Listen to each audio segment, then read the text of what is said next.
Welcome to Studio 58A Live here at the Jamaica Information Service, our discussion program coming to you live on Facebook. I'm your host, Vaughn Davis. Thank you to everyone joining us online wherever you are around the world. We really do appreciate it. Thank you very much for your eyes.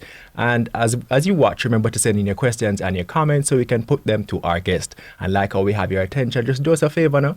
The same favor we always ask. Share this video with a friend or two or 500 so we can get a very lively discussion. Now, it's every parent's worst nightmare, waiting expectantly for your child to return from somewhere they were sent, but they never do. You start to panic, thousands of negative thoughts flashing through your mind, desperately wondering what to do, where to go, how to begin. Is there even a guide or support system to tell you what you should do if something like this happens? The answer to that question is yes. It's called the Ananda Alert system, which has been in place for a number of years now. Here today to outline how that system works and share other useful tips in helping to recover missing children is Acting Registrar of the Children's Registry in the Child Protection and Family Services Agency, CPFSA, Mr. Warren Thomspon. Welcome. Thank you. All right. Mr. Thomspon, just for persons who may not be familiar, can you give us an introduction to the Ananda Alert system, how it began and how it functions at the moment? All right. So the Ananda Alert system began in 2009.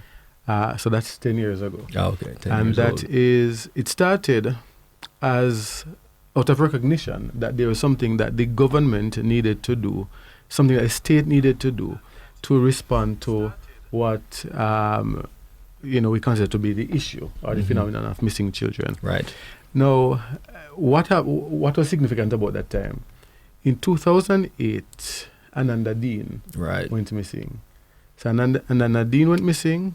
And later, her body was found. Mm-hmm. And they didn't find her very, very, very far. There were ideas, there were clues about where she would have gone or where she was taken. So coming from that, there was some advocacy around the issue. Entities like Hear the Children's Cry, which is the only NGO in Jamaica addressing the issue of missing children. Right. Lobbied the government to come up with something to respond to this issue. And in 2009, Ananda Alert was started in the Ministry of Local Government. Right. Now, the system, it's a multi-stakeholder system, so there are a number of entities that come into play once a child goes missing. The police, the CPFSA, PICA, that's Passport, Immigration and Citizenship Agency. So various entities, and the aim is for once a child goes missing, a number of things ought to happen. So one, the child is reported missing at the police station. The police then issue what we call the alert, the Ananda Alert. Entities like us, we get the Ananda Alert and we disseminate them far and wide. So anybody who would have seen the child or would have seen something suspicious can make a report. Once a child is reported missing and the Ananda Alert is issued, the PICA picks up on that to, basically look to see if that child traveling under that name is crossing any ports or anything any like ports of exit. The CPFSA, we do a number of things, reaching out to the family to see if there is need for any additional support. If the child is recovered, we also do some kinds of intervention with the child and with the family. We have partnerships with Facebook, for example, if it's what we call a highly suspicious case. So the case is high risk. It's not likely that this child would have run away, and it seems to be an abduction. Right, so it's like foul play is expected, basically. Right. So Facebook would then issue we can call it an alert. So something comes in the news feed of any person using Facebook within a particular geographic area. Oh, okay. So we have that facility with Facebook. We are a member of the Global Missing Children's Network. So for the children who are reported missing and then are not recovered, their information is also placed on like a database that the global network has. And, people in various countries would also look out for these children if they pop up anywhere. I must tell you, though, that the majority of children reported missing in Jamaica, they voluntarily go missing. Meaning what exactly? Meaning they run away from home. Okay. So there is, if we we have about almost a 90% return/recovery rate. So that's Right. that's very Right. good. Yes. You know. So 9 out of 10. And the majority, when I say majority, I mean the significant majority of that 9 are children who run away and come back home. There are some who run away and they don't come back voluntarily, but we find them. But then, I mean, it kind of begs the question because, I mean, unfortunately, that must be a stigma that you have to deal with because it's something I hear all the time, you know. Child missing, oh, I run my gun, Right, go shack right. up with whomsoever, whatever, bad picnic and so on and so on. And that kind of desensitizes a lot of people Right. from, you know, going out there and looking and being properly alarmed when they hear that the child is missing. Is that something that you have to contend with? It is something we contend with. It's something that we talk about all the time. Yeah. Because even some parents take that kind of approach too. They can't account for the child's location, and they say, oh, the child run away, and they probably report it because they know that they ought to report it. Right? But every single child who goes missing is a child who is in need of care and protection. That's one. 2, children, as bad as they are, they don't necessarily run away from a good home where they feel, you know, right, where they feel comfortable, a good home. And what we have found is that invariably when a child goes missing, his or her vulnerability is increased. So when they come and we do our interviews with them to see what kinds of interventions are necessary, we realize that many of them would have been victimized while, you know, their location could not be accounted for. Right. So we have cases, children who they run away to be with friends and they're sexually abused or experience some other kind of violence. Right. So we tell people, don't be desensitized by the fact that they run away. It must be a reason why they're running away. Right. Rather than that them just bad. The traditional argument, them just bad. Yeah. It's not that they're just bad. Let me share something else with you. In 2016, we did an internal study, a research exercise. We interviewed, we talked with parents and children who would have returned home. And we found that for the majority of those who ran away, the main reason why they ran away is because they did something and they thought that the parents were going to mete out some kind of physical violence. Draw them up, some kind of something like that. Yeah. So there's this fear of the consequence of some kind of action that they would have taken or committed. And because of that, they choose to go elsewhere. You know, just the other day I was talking to someone as well. I don't remember what she said she did, an adult. She said when she was younger, she did something and she just knew that she couldn't go back home. So she went to try and stay with a neighbor, right? So there is something that is causing children to know. Not all of them are bad. Some of them are bad. Some of them, when I say bad, I mean... meaning, just practicing your bad is not necessarily the word, but just involving in some antisocial behavior. And not necessarily antisocial. There are some children, when we become teenagers, children want to explore. And although we try to guide them as much as possible, there's some of them who will explore their sexuality, right? They have feelings. There's a guy that they like or a girl that they like, and they want to spend time with that person and so on. And they can't do it in a way that is sanctioned by parents. So they do it, they try to be subversive in a sense. And, and they do it in sneak the way. Out and them kind of things. And that kind of thing. Right? So children run away for various reasons. And we can't say that all of them run away because, boy, them bad and they just need... Them just want get out there and go do mix up themselves in all kind of activity and so on. Right. Freely. No. Yeah.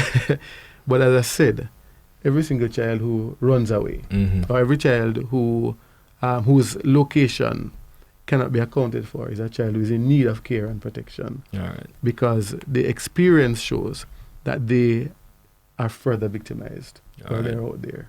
I mean, one thing I want you to do is tackle this myth that you must wait 24 hours before you report a child missing. Because, I mean, many people believe, and even up to recently you hear a person say they called the station and said that the person is not considered missing until 24 hours have passed. Is such a thing true? No, it's not true. I know it's not true for children, and I'm almost sure I heard the other day that it's not true for adults either. But I don't know, it's something that we have had for a very long time, where you have to wait 24 hours. And for some reason, there are some persons who are still holding on to it. But for some time now, I think from the Ananda Alert system came into being, you know, once a child's location cannot be accounted for, you can report it right away. But we do have those cases of police officers telling people to go back and come back, wait 24 hours, and so on. But, you know, people should know that the system says once the child is missing, I can report it and go to the police station and insist that a report is appreciated. All right. So, I mean, there you have it. Parents, don't take no for an answer. If you feel deep down in yourself that your child, their location cannot be accounted for, and you know that this is not something they would normally do, it's kind of out of the norm, insist that the police make an effort to go and help you find that child. Now, let's go back to the return statistics. You said more than likely, well, in most cases, 9 out of 10 children who run away return home.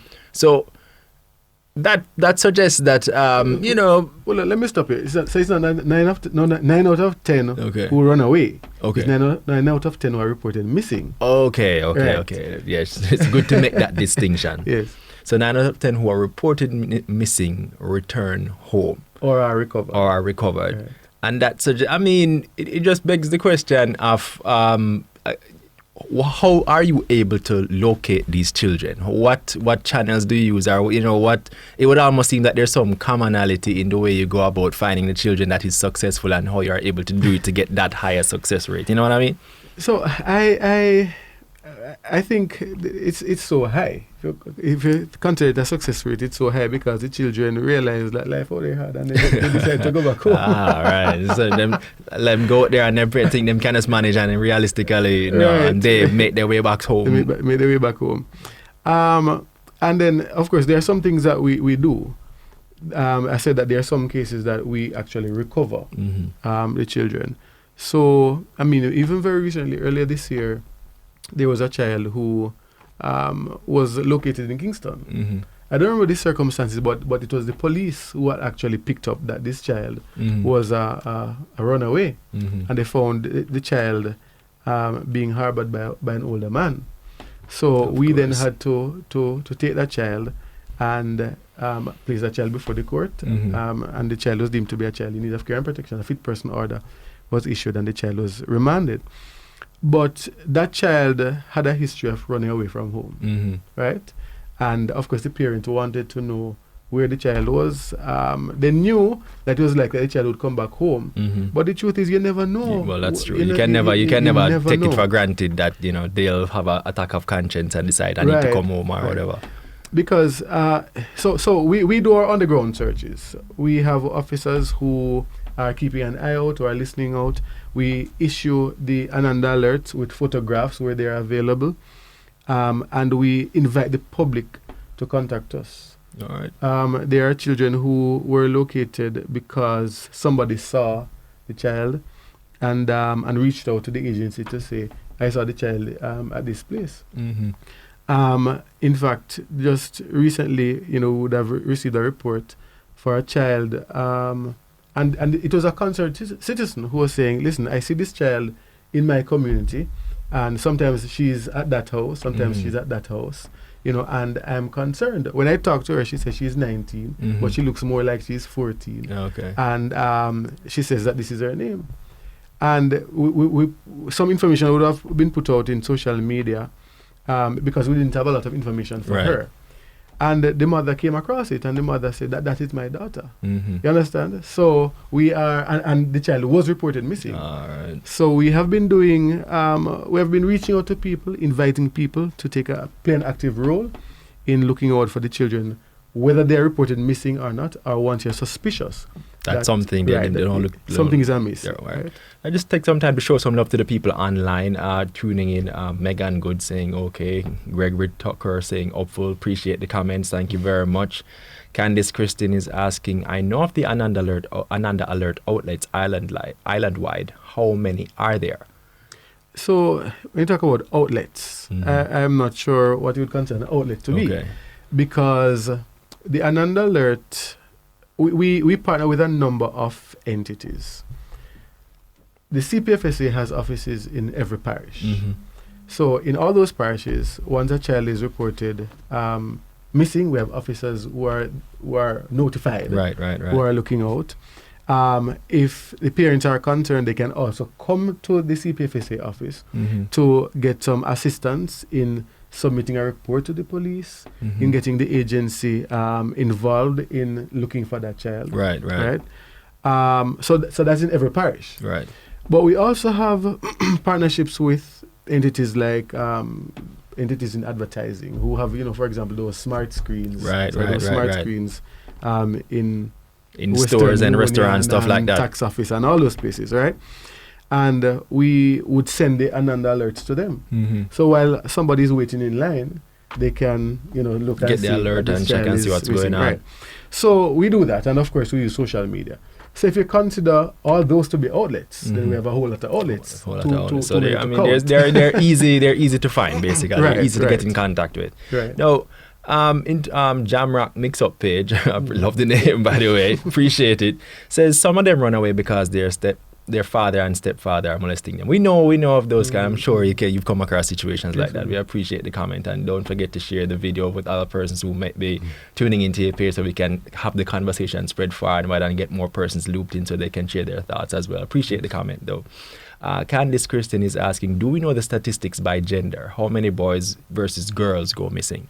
Right. So for each year, boys make up maybe maybe a quarter of the number of children reported missing. Mm-hmm.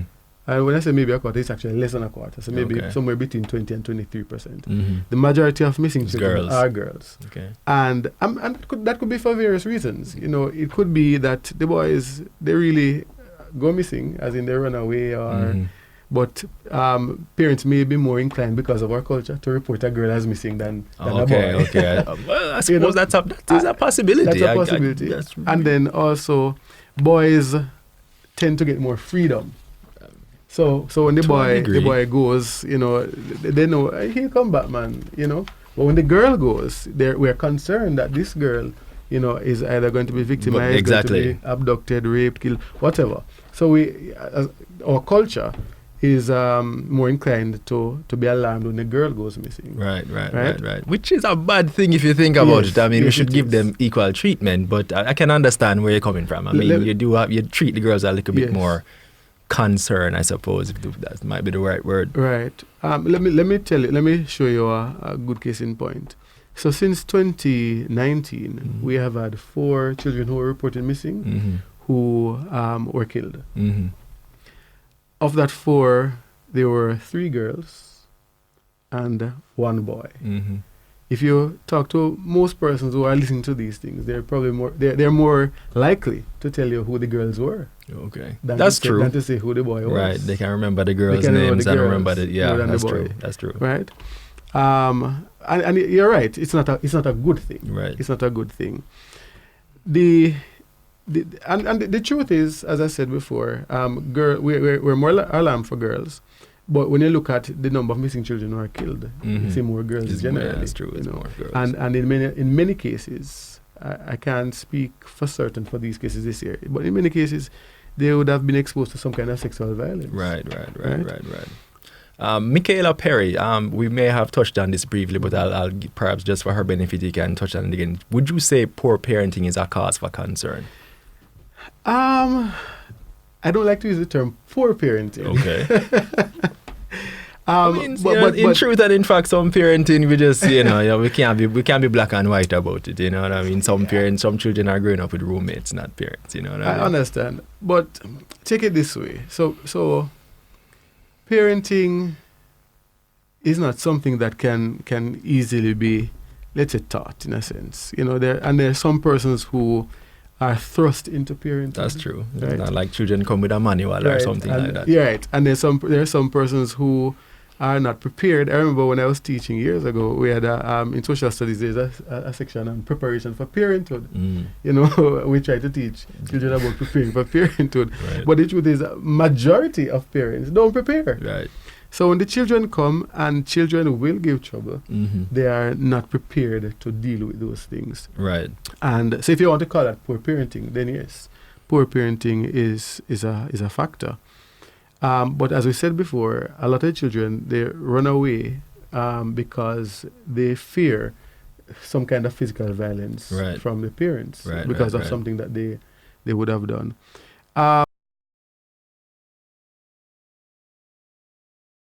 And based on our culture, it is easier for parents to use physical violence with children than the other alternative means of disciplining children. And then there are some parents who don't know anything else. That's true. That's how they were growing up, so they just do what they know and bring it on the children. Yeah. So parenting is a really big issue that needs to be addressed, not just for missing children, but for a number of other things. Look at crime and violence in Jamaica. Parenting is a big issue that we need to tackle. And the agency has been doing some of that work, for working with parents through our child and family support unit. Right. But so yes, I'll say parenting is an issue. Yes, parenting, I mean, naturally, as you said, children don't run away from homes where they feel valued, feel loved, feel comfortable, etc., etc. So, naturally, if the opposite of that is happening at their home, it's a high likelihood that they might choose to make themselves unavailable. Candice Christian has another question. Thanks, Candice, for your question. Appreciate it. Does the research show that the boys who run away leave to join gangs? Is that something you've come across in your analysis? I'm not able to say. I don't know. We haven't done that work. We have not. I really don't know. Okay. But if I can speak generally, though, the agency, we get a lot of reports for children with behavioral problems, and we are concerned about them because with what is happening in Jamaica in terms of crime and gangs and so on, we know that especially those boys, any of those boys with a behavioral problem can easily become a member of one of those gangs. And I'll tell you, I don't have the empirical evidence, but I know I thought this long before this also would have been declared in the West. I saw a whole lot of behavioral problem reports coming from the western end of the island. And I knew that this was going to be an issue. You can see it coming based on just everything that's leading right up to it. All the indicators are in that direction. Lined up, yes, man. Now, social media, I understand that sometimes it can present a challenge in the sense that trolls and persons who, might want to, just for the sake of laughs and giggles, they dilute the effectiveness of the messages that they disseminate on social media through utilizing the Ananda Alerts. For example, you post about missing image or picture of a missing child, that kind of thing. And sometimes you might have persons who, and do you find that has been undercutting the effectiveness of the activities because social media, naturally, that everybody has a smartphone. That's where everybody's looking. That's where their eyes are for the majority of the day. So it makes sense to put information there. But at the same time, do you find that you have that kind of challenges? And I suppose you're not necessarily thinking about throwing out the baby with the bathwater kind of vibe. Well, perhaps someone from our public relations unit would be better able to say how many trolls we would have had. But I can say, based on my exposure to what we have on social media, I don't think that is an issue. Okay. I find that the public has been very responsive. And they are interested in helping us to address these issues. They're interested in helping us to get our children who want more persons to be interested. But for those who engage with us via social media, I can't say that there are any of them who would have any kind of nefarious and if you do have those kinds of thoughts and inclinations, please stop it. It's not, you might just well be playing with people's future and lives and so on. So we don't encourage anything like that, using this medium to let persons know. If you see a photo of a missing person, do the right thing, share it, and where possible, keep an eye out so that you can help play a part in maybe bringing that person back to their family and so on and so forth. Before you go, just to say, I mean, the public really has a very important role to play. Some time ago we had put up an Ananda Alert. This one wasn't a recent Ananda Alert. The child would have been reported missing some time ago. Ananda Alert should have been issued. But from time to time, we have, we say we have a 90% return or recovery rate. That means there's 10% that we can't account for. Right. And if you look at the number of children reported missing each year, 10% is a big figure. Right. So we try to go back over the what we call the still missing, the children who are still missing, to see if we can generate some kind of or get some additional information.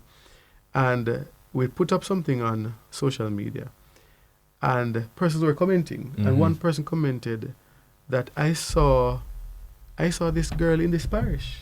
I saw her at a particular establishment. She looked away and she even asked me for a call. But at the time I didn't have any credit. So that kind of pricked our ears to say, all right, focus on that parish.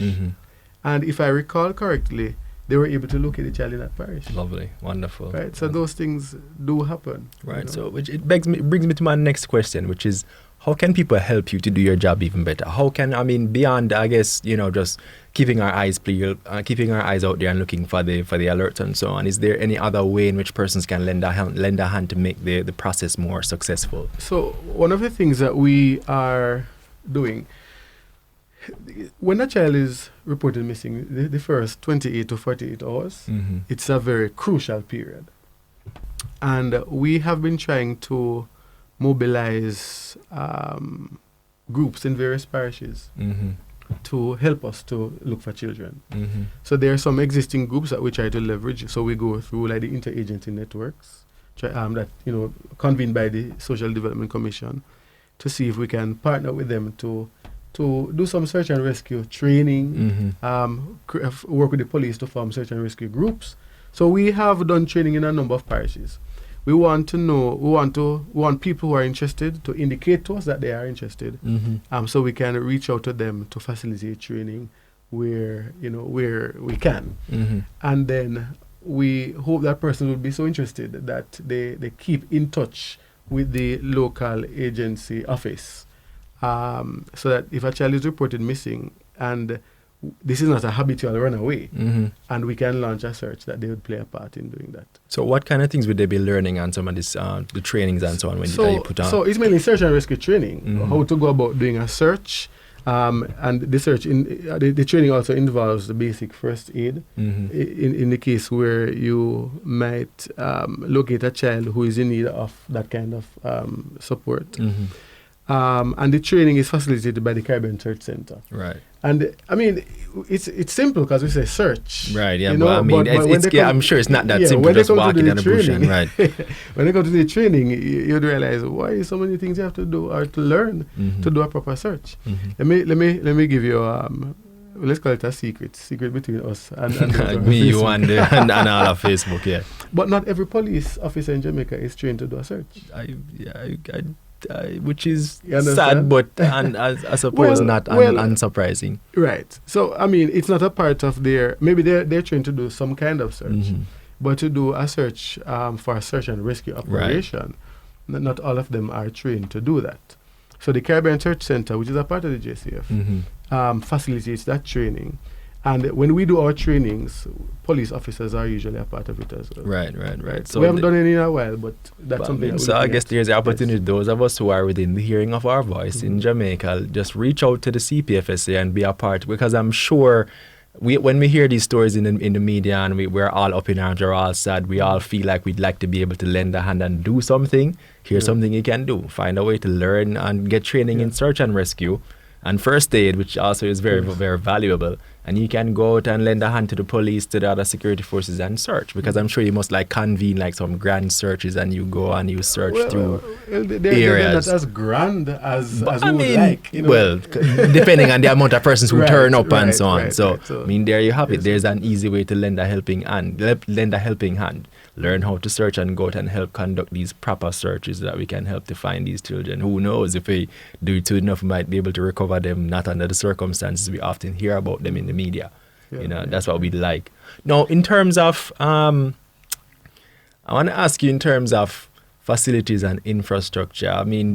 Platforms like these are great because they're good to create synergies. There might just be persons out there who have things that can help you to do your jobs better. But is there anything that you would like to, what's on your wish list in terms of being able to increase the effectiveness of the Ananda Alert system?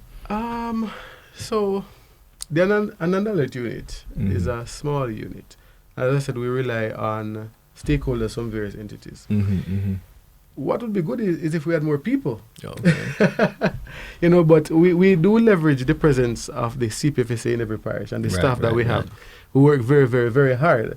So they work on the missing children's issue along with the myriad other issues that they deal with.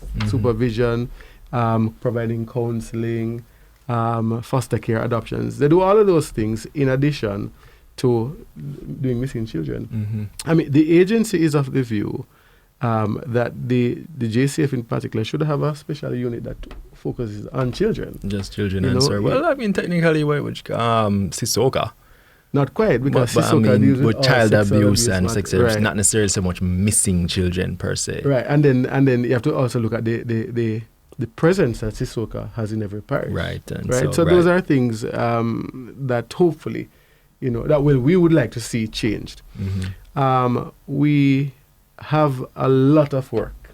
So you haven't asked me how many children go missing in Jamaica each year. I'm leading up to it. I don't, we don't want to depress people too much. But I tell you, but in 2015, since this system started in 2009, I said 2015, I don't know why. In 2018, we had the lowest number ever. We had 1,512 children. Which is still too much, but I guess, No, it is too much. And if you think about us having a 90% recovery rate, you're looking at maybe 150 children that we can't account for. Right. So it's a real issue that we need all the support possible to address. As I said, human resource would be one such area. Another thing we would like is the technology to do something. So let me give you an example. A friend of mine was in the US some time ago watching TV, and in the middle of the program, it's like the program paused and an alert news came. kind of alert, yeah. Right. The alert came to say that this child went missing at this place wearing that. You understand what I'm trying to say? Right.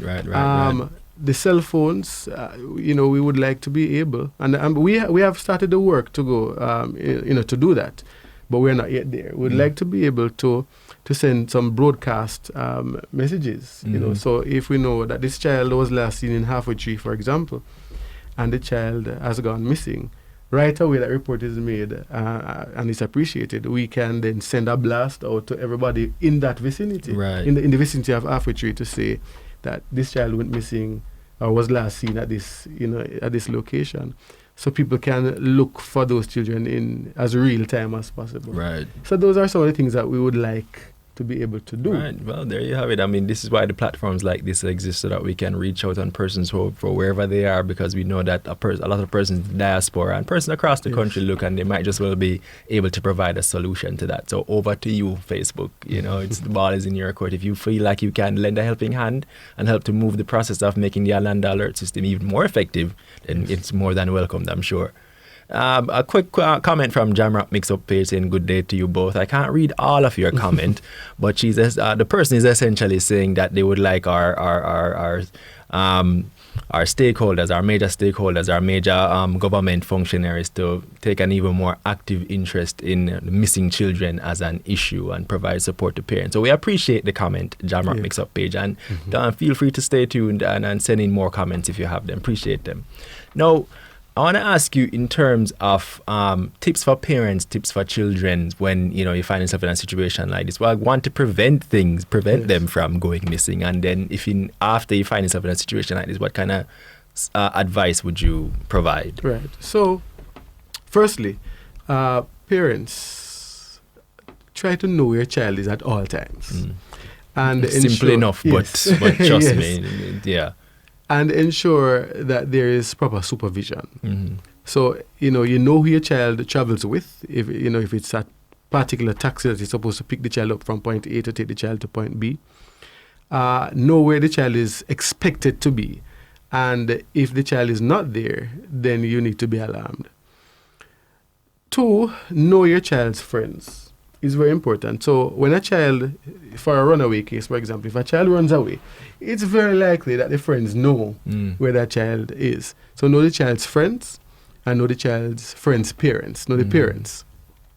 So, for example, we have had cases, I'll tell you, of children who run away and they are staying with a friend. And the parent is there and the parent is not doing anything to confirm that, you got your parents' permission to be here, right? Oh, okay. Right. Yes. So your child is just there, and then the parent doesn't seem to be going home, and the parent's not even asking why your parents not looking for you, things like that. Nothing like that. And I can tell you of one case in particular, a recent case. The child went missing, and the child was with a boyfriend and living with the boyfriend in the parents' house.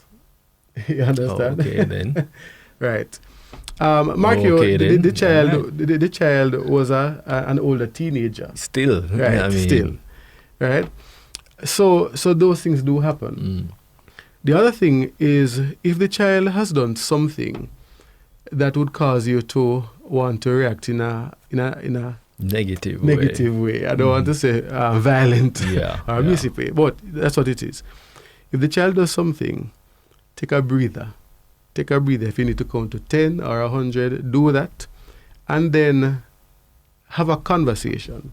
So I'm not saying that children should not face the consequences for their actions. But try to do it in a non-abusive way. For children who run away from home, when that child comes home, and we hope that child will come home, when that child comes home, the first thing should not be to beat the child, because the child bad and run away or anything like that. Right. But have a conversation, find out why did you go? And let the child also understand what his or her going does to the parent. Right. Because, a loving parent is out of his or her mind when he or she can't. You want them to appreciate that, And the truth is, children do appreciate that, Of course. Let me give you a story. When I was a teenager, I thought that, there's some time when my mother and I could not get along. And that's usual. That happens. And at some point, I guess I thought that my mother probably didn't like me, which is, I don't know, it's a crazy thought to have. But I remember when I went off to university, my mother would call me every day. And then there was one day when she couldn't get through to me. And I was off the campus. When I got to the gate, I saw somebody who knew me from the hall say, "Hey, your mother trying to get through to you." So I said, "All right." By the time I reached on the road, somebody said, "Hey, your mother trying to find you." By the time I could reach the gate to the house, somebody said, "Hey, your mother looking for you." Right. Because she could not find me. She couldn't get through to me. So she was going crazy, calling everybody who she can find, just to find out where I was. And then I understood that, although we don't get along sometimes, she really loves me. Exactly. And she has my best interest at heart. Exactly. And it makes a difference when children understand you communicate that to them so they appreciate it. Yeah, That's true. That's absolutely true. Absolutely true. A quick question from Candice Christian. Does the CPFSA engage with school administrators regularly? Yes, but very regularly, but in what way? I suppose just to, I would imagine it has more to do with, well, I guess it's very general when you think about it, but in terms of if a child goes missing for something, you would, for example, know that child went to this school and exhibiting signs of that kind of behavior, that kind of thing. Yes, man. We engage with schools, principals. We provide training. That's one. Provide training for them. And there are some schools that we have a relationship with. I shouldn't say that, because in every parish, the officers have relationships with the schools, primarily through the guidance counselors, though. And where the child goes missing and the child attends a particular school, from time to time there's engagement with that school. Because, there's sometimes a child will go missing, so the parents don't know where that child is, but the child will turn up for school. Exactly. That's exactly because you're saying a child was living with somebody else in the person, but I would imagine they're still going to school and living life, so to speak. Well, in that case, that child went to a different parish, very far away, Okay. But we have had cases where the child is reported missing and the principal contacts us to say, "Listen, I saw the alert, but this child is at school." And then our officers go in to do the necessary interventions. All right. Is there any signs that teachers should look out for? Teachers can look out to say, okay, maybe this child might be exhibiting certain signs that maybe, I should be considering, depending on their social circumstances that might suggest, I don't know, runaway or I guess maybe antisocial behavior? Well, I can't say social circumstances, but one thing you can look for is a change in the child's demeanor. Mm-hmm. A change in the child's demeanor often says a lot. So either the child is going through something, Mm-hmm. and you don't know if that something can lead to the child going away, disappearing. And we're talking about the voluntary disappearances now. Mm-hmm. But if you have a child who usually does well in school, for example, and you realize that something has changed and that child is not engaging with Mm-hmm. content anymore, or even engaging with teachers, or the child has become antisocial, then something is happening. Right. And the teacher can do some kind of investigation to find out what exactly is happening in that child's life. Mm-hmm. It may not be a child who is going to run away, but it could be a child who would have experienced some kind of trauma, some kind of abuse. But I tell teachers, sometimes it's some simple little things. Right. Like your register. Ah, Your register can say a lot. exactly. And Attendance, lateness, yes, man, etc., etc. you can look at your register to see who you have not seen in a while. Mm-hmm. And if there's a child who you have not seen in a while, do some investigation. And I'll share a story with you. There was a teacher who looked in the register one day and saw that there was a child who was missing for 3 weeks. Well, that's a missing. The child Was absent was for absent 3 weeks. for yeah. 3 weeks. And the teacher wondered, why is it that this child is not coming to school? Mm-hmm. And the child, it would have been about a grade 10 student. So the teacher went to the guidance counselor and asked, and said, I have not seen this child in such a long time. Can you reach out to the family to find out what is happening? I'm not sure what the guidance counselor did, but sometime after, the teacher saw the student at school. Mm-hmm. And the teacher saw the student a little distance away and ran to catch up with the student to say, hold on, I don't want to miss you, I don't want to lose you. I haven't seen you in a long time. Right. What is happening? What's going on? Yeah. And just by asking that question, the student started to cry. So the teacher said, What's going on? why are you crying? What's happening? And the student said, it's my father, miss. It's my father. Mm-hmm. And she didn't say anything else. And the teacher went and reported it to the guidance counselor. And do you know that child was in a situation where the father was trying to sexually abuse her. Mm-hmm. He wasn't successful, but he was trying Mm-hmm. and making advances at her. So much so that she had to leave the home. Right. She had to leave the home and go stay with friends or so on, and that prevented her from being able to come to school. Right. So I'm just using that story to show you how even a simple tool like a register can show you that there's something happening in the life of this child.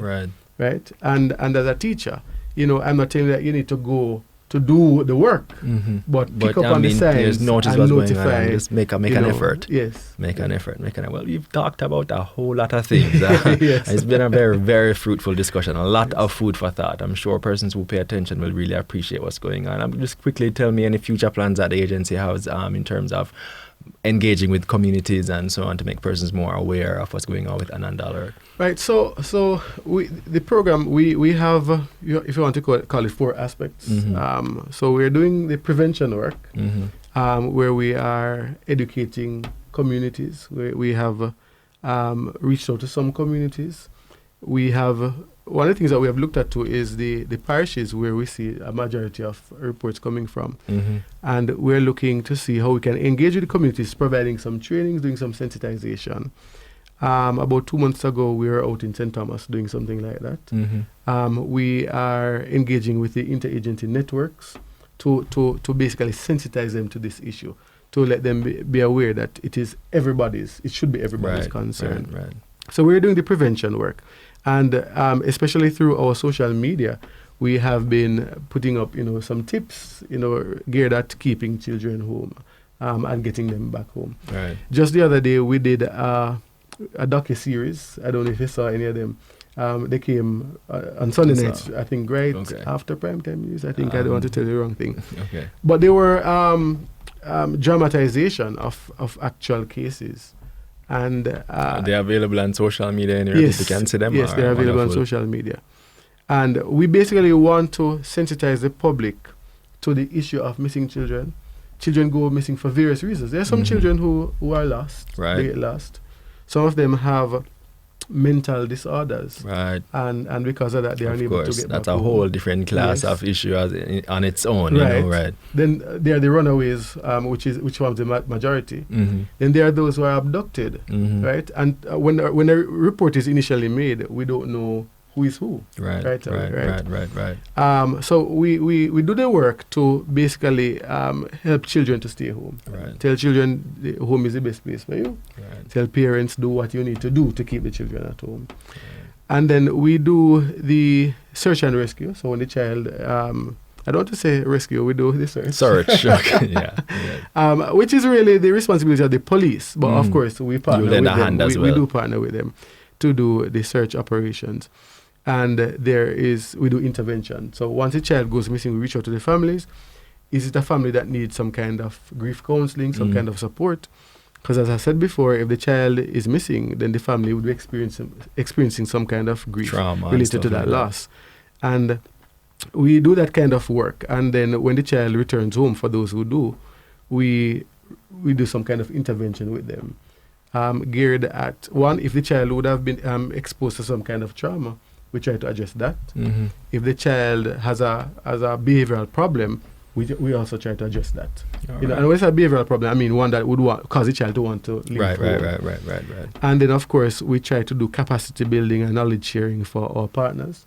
So right now, we are looking at, we have an Ananda Alert, our Missing Children's Conference. Our last one was 2018. We should be having one next year. So we're looking at that. And we're looking at how, what can we do to strengthen the capacity of our partners to participate in this response. Just to tell you, as a part of the Global Missing Children's Network, we have access to technologies that we don't have here. So, for example, one of the cases, the child, she went missing in 2014, and she was about 2 or 3 years old. I don't remember the age. Okay. And we were able to access age progression technology in Russia. Age progression technology. In Russia. Fantastic. Right. And then we were able to disseminate the alerts again, showing what you would look like now. We still have not found her, but at least we have the technology, right, that's and fantastic. We have access to it. So we have been doing that. And, some of those things, as we learn new things, we want to share with our partners to strengthen and build their capacities. So those are the 4 main areas of the work. And yeah. So a lot of things going on Ananda Alert basis. Just let persons know how they can contact you and get in touch with that kind of thing. So to contact us, we can contact any of the CPFSA office, and you can call us at 948-2841, 948-2842, or 908-1690. That's if you just want to contact us to, for information and so on. If you want to report a child missing, then you report it to your nearest police station. Please take, let me talk to you. Please take a recent photograph of your child. Not the ones with the Snapchat or social media filters, but a good photograph of the child that was recently taken. You can also make reports to us at 888-PROTECT. I don't have the digits now. I don't know if you can put it up, but 888-PROTECT. Okay. You can contact us to make your reports, and we'll help you to get the police to appreciate your report. And that's it. And that's pretty much it. And of course, you can contact us on social media: Facebook, Twitter, Instagram at CPFSA JM. All right, wonderful. So there you have it, ladies and gentlemen. A lot of information to digest, but a lot of information surrounding this issue. Probably some that I didn't even really begin to think about. And I'm really glad that we had the answer that person can appreciate the real scope of the work that you guys are doing, because it's truly important work. We don't want, no parent wants to hear that their child is missing. And if indeed you are in the unfortunate position to have experienced that, you'd like to know that there is a group of persons, an agency out there lending real support and making a real effort at finding a child and reuniting the family and making them, have a safe and a happy resolution. So I guess we really do appreciate the work that you guys are doing, and from us and Facebook, I'm sure they'll tell you a big thanks as well. Now, with that said, it's time for us to wrap. Thanks to everyone who tuned into our discussion, especially those of you who sent in your questions and your comments. We really, truly do appreciate that. And if you have a question or and so on, and you send it and we didn't get to answer it, or if you have one that you'd like to send, not to worry, you can go ahead, send it. We will be going through afterwards, and we'll be able to feed these questions to our guest if necessary, so that you can get the accurate information. Remember now, our audience plays a major part in our show. If there's anyone in particular you'd like us to have in studio, let us know, and we'll try our best to have that person in studio as soon as possible. Don't forget to follow us on Facebook, Twitter, and Instagram at Jamaica Information Service to see who will be in studio next. We do this every Thursday live on Facebook. I've been your host, Vaughn Davis, and this has been Studio 58A Live. Thank you again for joining us, and please have a wonderful day.